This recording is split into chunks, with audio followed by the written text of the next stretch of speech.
Hello. Good afternoon, good morning, and good evening, whenever you're listening to this. So, welcome to Married Life. This is our group study for the week. One of the things that we wanted to let you know is we have been going through this book. Where's it at? The Ten Commandments of Marriage by Ed Young, and we went over 3 chapters already. But the thing is, we had a break last week because we had a wonderful pie and praise. Thank you to everyone who helped make it a success and a delicious moment for us to now have to go to the gym constantly. Whoa. And we had 2 great marriages. So Whoa. We have so many more than 2 great marriages. But congratulations to those who just got married this last weddings, week. I should say, yeah. Weddings, marriages. All right. Well, hey, we're going to go over communication today. So using the right words in the right moments matter. What do you mean? So with that, we have decided, we did go over chapter 3 last time, which was...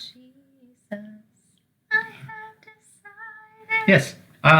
We did decide that because we had a break and because this chapter was so important, we are going to go over chapter 3 again. We also didn't include a video last week, so we wanted to give everyone an opportunity, all of the married couples, to be able to experience the lesson. Even if you don't come to the group that is wonderful and potlucky and every Sunday at 5 unless otherwise announced in the coffee shop.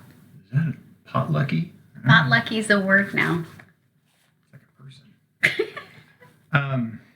All right, so it sounds like an Irish person. Potlucky. I don't know. Like a leprechaun. Anyway, all right, ignore that. So with that, we're going back over communication. Chapter 3 is thou shalt continually communicate. All right. So the book goes over a couple of things real quick, and this is just going to be kind of an overview of the chapter. If you don't have the book, you can definitely get it. If you need help with it, let us know. But with the overview, it goes into a couple of things that really are critical to a good marriage, with communication being the biggest one. It is the primary breakdown of most every marriage who struggles to some extent. And it really starts off, the book does a really good job of starting off with, why do we need to communicate? Even if you don't struggle in a marriage. Because, the best of best marriages. That's a movie. Best of the best. I didn't know that. Still struggle with communication. Yeah. And so it really kind of goes back to, why should we communicate? Because that's what God intended. God made us to communicate. He walked with us. He realized that communication was very important, but he also realized that Adam and Eve needed each other, just to have that relationship and that bond.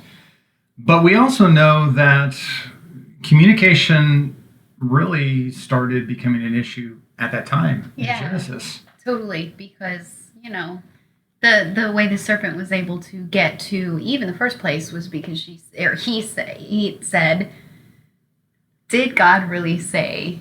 And if she would have really, listened to what God had said, there would have been no misconstruence of the word. Right. And so it kind of started breaking down from there. Eve didn't communicate effectively with Adam. Adam, didn't listen to God and this whole thing. And then even when God communicated back to them after the fall, they kind of blamed others. They became the victims. And so communication really... Dude, there's so many times in the Bible. Remember whenever Abraham and Sarah were supposed to have a baby and God promised they were going to have a baby and the timing was just wrong for them. So they're like, well, God said we were going to have a baby, but he's not making it happen. So let's just have you go and have a baby with another woman. Yeah.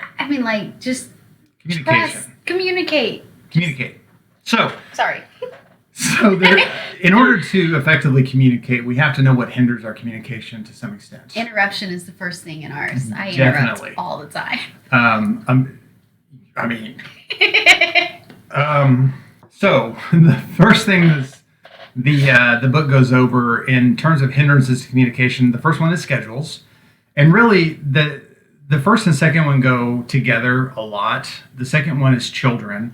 Schedules really can become a priority for, especially if we own businesses, if we work a lot, or whatever.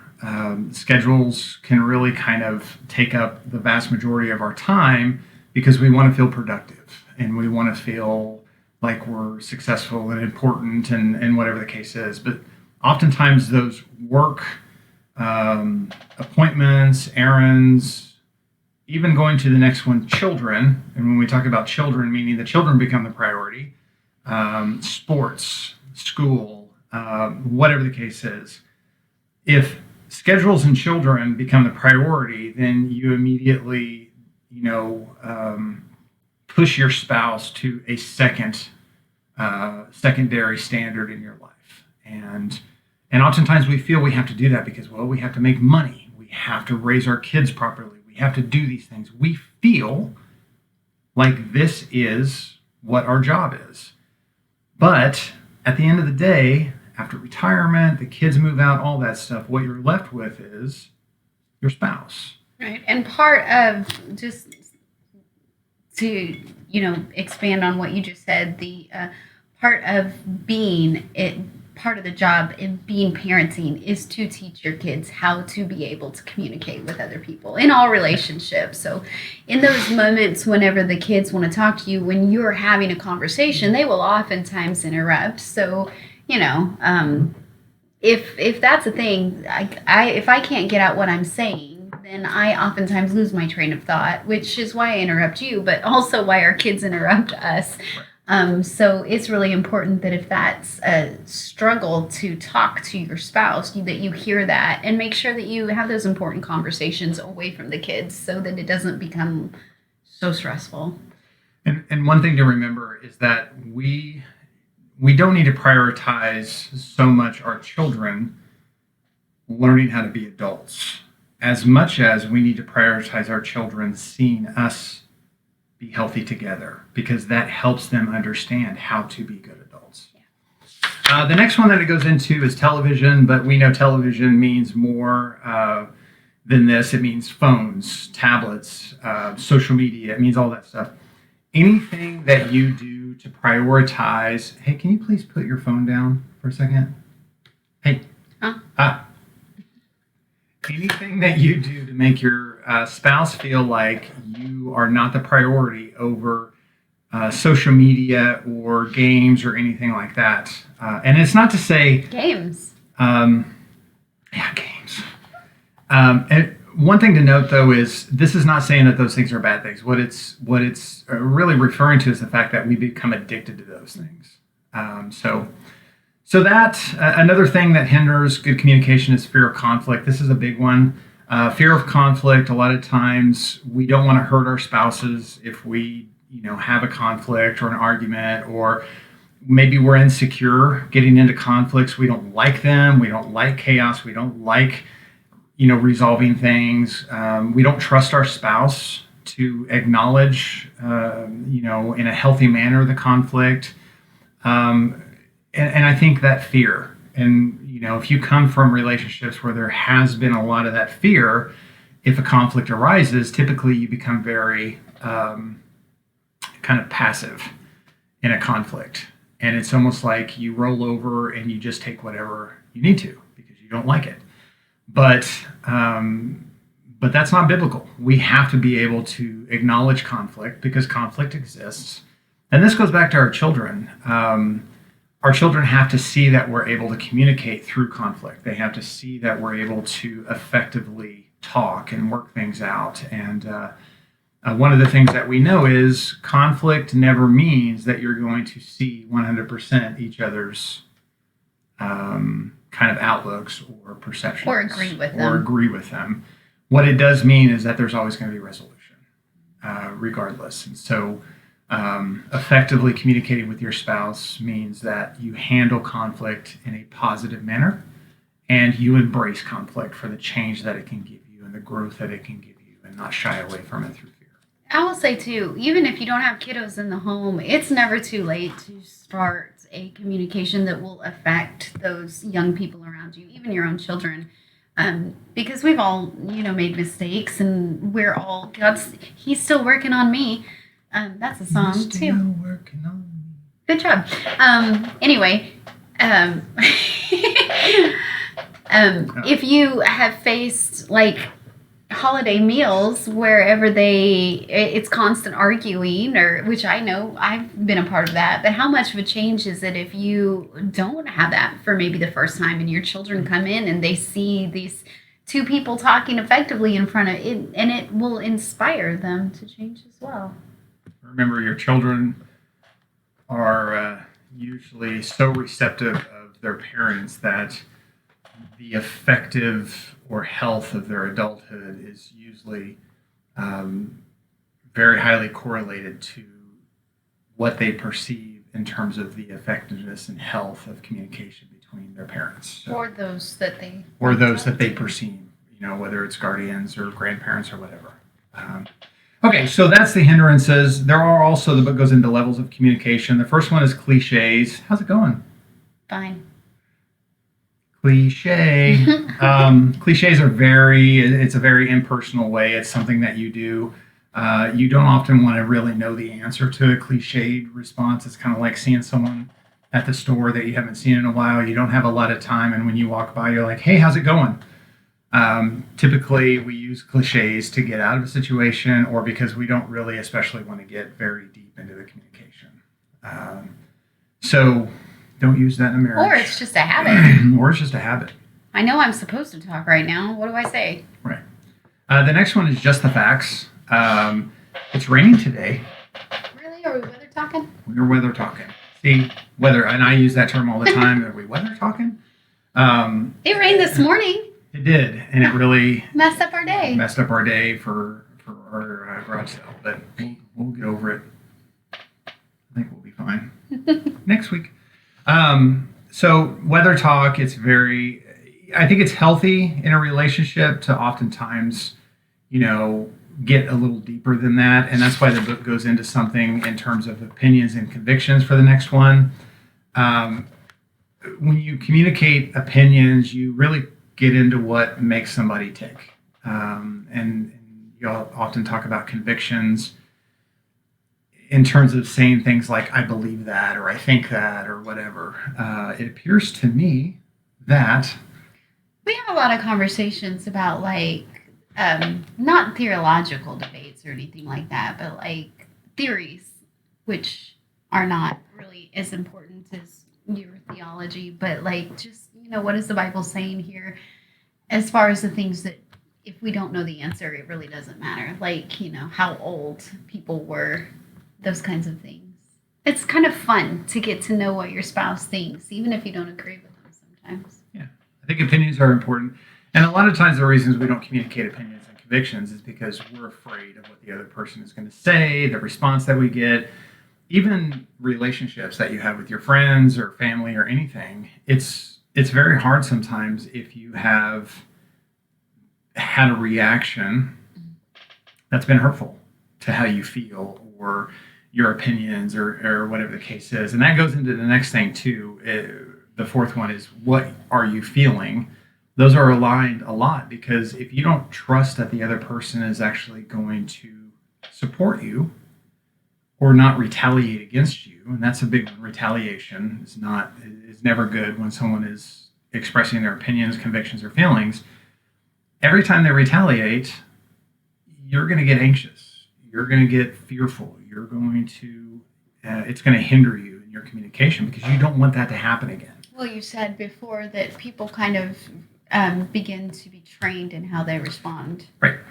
And that's a big one. You have to understand that how people respond to you is directly related to how you teach them to respond to you. And if you're constantly responding with anger or frustration or blowing off someone's opinions or feelings or convictions, any of that. You train people to do that. And then you can't complain when they don't communicate how they feel because you've taught them how to do that because of your reaction to them. So, with that being said, the next one is communicating needs. The fifth one is really where you reach a deeper level of communication. This isn't like communicating the needs like, hey, we need an oil change or things No. like that. It's just, This because that's is- basic household management that are important. You should Yes. communicate that. Mhm. But this is more like, and not even like buying a house because some people have different opinions on like who's responsible for that. But it's like, hey, I need a hug. I have not spent time with you Right. for a while. Affection, quiet time, the need for conversation, encouragement, all of those things are important, and they provide kind of the fuel that you need for your marriage and a good communication. So anyway, those are really the levels of communication, with communicating needs being the last level and the most important. So we've had our hindrances, the levels, and now really the book goes into what does it take to effectively communicate. The first one is talking and listening straight. Say what you mean. Say what you mean. Talking straight can be very uncomfortable. It's frightening. It's fearful to communicate what you need and want. So you can often, it's easier to drop hints or be passive aggressive or not say it at all. One of the things that's important to understand, though, is that talking and listening are really the mode of communication. There's a cycle. Anyone who's ever heard about the cycle, but the cycle starts with one, a sender, right? The next one is the message component of it, and messages often are they kind of have a lot of noise around them, right? And then you have the receiver. So there has to be a talker or a communicator. There has to be a message, and then there has to be a receiver. receiver.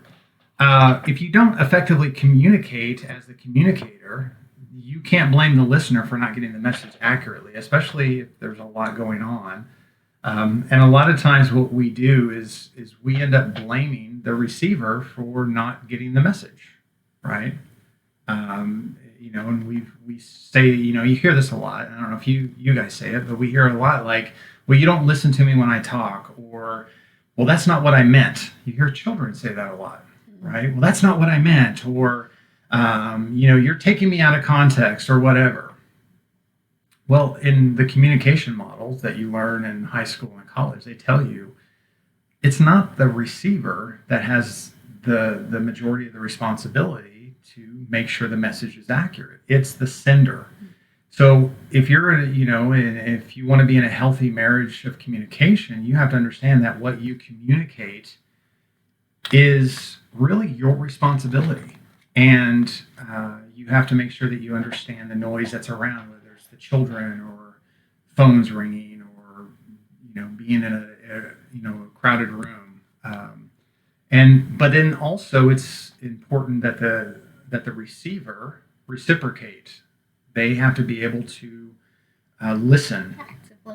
Active listening. We're going to talk actually in body language and all Body of that language. as part of that. We're going to talk actually this week in our discussion about, because I think it's really easy to say, well, you need to communicate, but a lot of people don't know how to communicate. So we're going to talk about some active listening and things like body language and that during our discussion. So it'll be fun.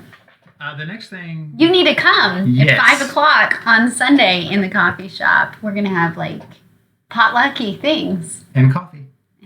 Always coffee. It's like 2 o'clock when we're making this video, and we still have coffee. Always have coffee. The next thing that it talks about in terms of like how to communicate effectively is knowing how your spouse is wired. Again, this goes back to the level of communication or the mode or the method of communication. Your spouse is kind of really wired to receive messages a certain way. Sometimes those are auditory, sometimes they're visual, sometimes they're feelings, touch, whatever the case is. Sometimes they're horizontal. Horizontal. They do that in there for a specific couple. We won't name names. Anyway, But they may count a lot. that's funny. So, yeah, you have to know how they're wired. And again, that's part of sending the right message. If you want your spouse to receive a message that's important to you, you have to make sure that you send it in the mode that they can effectively receive. And so this talks about, like I said, auditory, visual, feelings, and all of that stuff. And really, making sure that you take those three components of effective communication: listening, sending the right message straight, listening to what needs to be said, making sure that you understand how they're wired. Those are all important. The other thing is like recognizing in knowing how they're wired is, as the receiver, you have to kind of give the benefit of the doubt to the sender, because like we're going to talk about motive matters. We have a seminar actually going to be coming up, so watch for that. But like you've said before, the person that may say something that might hurt your feelings, but you have to look at the heart of the individual. Remember that you love this individual. They love you. I don't deserve that. Maybe it was, I must have heard that wrong, because he would never hurt me on purpose. Right. And I say that a lot. We, even as Christians, I think we kind of need to learn this a little more. Looking at the history of people or the heart of people. And, and any time that you feel like somebody hurts your feelings because of the words that they say, sometimes we fail to just look back and say, how did they hurt us in the past? Has there ever been a malicious intent for what they've done? Have they always tried to love us and do the best that they could for us? Or have they tried to hurt us in the past? I think all of that matters. But sometimes when we get our feelings hurt, we're so quick to jump on the fact that, oh my gosh, in this moment, they're trying to hurt me, so they're bad. But instead, we need to go back and say, it's not about, what they've done, at that moment, but it's about what they've done throughout the history of your relationship with them that matters. And so every relationship too, by the way, not just with your spouse, right. But yeah. It's all about the motive, not the moment. And so anyway, that really kind of goes into those things. This whole thing of communication really focuses on the fact that God really wants us to communicate. And they want us to communicate together as spouses in the way that he really, has set up marriage to be in terms of communication, through love, through respect, through honor, and how we listen and how we talk and so forth. And so, we're going to go through this in terms of what that actually means more on Sunday with those things, and again, really go into the modes of communication and body language and so forth. But the chapter really ends on the fact that, again, we teach people, and in this situation, our spouses, how to react to us. But more importantly, how we react to them, or how we communicate with them, oftentimes changes how they feel about themselves in that relationship. And I like the way this chapter ends on an 8-cow wife, and it talks about there was a reporter or a publicist, whatever it was, that went to this island in the South Pacific, and the wives there were typically bought from families by husbands, and normally they were bought with cows, and the majority of the wives were 1 to 2 cow wives, not wife cows. Do not refer to your spouse as a cow. And to not be a salty heifer. Yeah. Okay. Anyway, so it talks about this. That may have been like a derogatory thing to say. I don't even know. I saw it on his shirt, and now I'm questioning if I should have repeated it. Sorry. Yeah. So, it talks about this, and it says that this guy ended up going to a father and saying, I would like to buy your daughter for 8 cows. And nobody can understand, because by looking at her and how she carried herself, she was not worth 8 cows. And so the reporter heard about this, and that's why he went, because he asked this husband, he said, you need to tell me why you paid 8 cows for this wife. And he said, well, let me show you. And she walked out. And when she walked out, She was just, standing tall. She had a lot of confidence. She was beautiful. She had, dressed well. She had taken care of herself, and it was kind of like a shock. And the guy that had bought it said, or Her. it is a story. The guy that had bought her said, everyone thought she was a 1 cow wife. And if I would have paid that for her, she would have thought she was only worth 1 cow. And that's what she would have given to the marriage. But the fact that I paid 8 cows for her made her feel like she was better and worth more than any other wife on the island. And just by feeling that, she changed how she reacted to him, herself, and everything. And she became an 8 cow wife. And really, the moral of the story is, how you treat your spouse is oftentimes a reflection on how they respond to you. And if you want your spouse to be an 8 cow spouse, treat them like that. If you want them to trust you, if you want them to communicate effectively with you, if you want to work through conflicts in a healthy manner, if you want respect, if you want validation and affirmations and all these things, you need to be willing to be in a relationship that's more of a give-give relationship and treat them like they're at that level. I think the word here is value. Value. So if you don't have a spouse that treats you that way, let me just start with that. You are valuable. You are a daughter or a son of Christ. You are a prince or a princess. So act accordingly, but know your value. You are perfect for the purpose that God has for you in your life. Yep. And treat your spouse as a child of God, because that's part of that vertical first that God intends. So with that, we're going to go over the questions during group. 5 o'clock? 5 o'clock, 5 to 7. We're having, again, barbecue, mac and cheese, and a lot of fellowship and fun. So if you have time, definitely go. But if not, we appreciate it. We're going to post the questions at the end of this video, and so be ready to chat. Get to chat, couch chat. Out.